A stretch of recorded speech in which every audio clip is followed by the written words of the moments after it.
ऐं पोइ जॾहिं अञा असांजी सियासी पुख़्तगी आई त मां ज़हनी तरह साईं GM सैद खे सिंध जो हिकिड़ो मुहिब वतन, हिकिड़ो आशिक़ फ़र्द सम्झंदो आहियां, फ़िक्री स्कॉलर सम्झंदो आहियां त हुन लिखत में, हुन तहक़ीक़ में सिंध लाइ तमामु वॾो कमु कयो आहे ऐं उन जा 100 माण्हू गॾिजी उन कम जो पूरो नथा करे सघनि, शानदार कमु कयो आहे। बाक़ी साईं GM सैद जे कयल सियासी फ़ैसिले 43 में सिंध असेंबली में करारदाद पेश करण खां वठी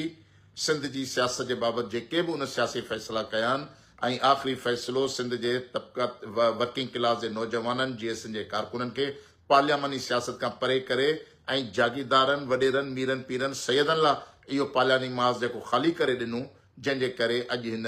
सिंध जेका आहे हिन चोखंबी ग़ुलामी ज़िलतुनि जे हेठि घेरियल आहे। इन करे अदब सां साईं जा असांजा इख़्तिलाफ़ हुआ। असां कॾहिं बि सियासत में गार्गन न कई आहे, असां कॾहिं उन्हनि जी किरदारकशी न कई आहे। असीं इन्हनि सभिनी मोहतरम अॻवाननि खे पंहिंजो अॻवान सम्झूं था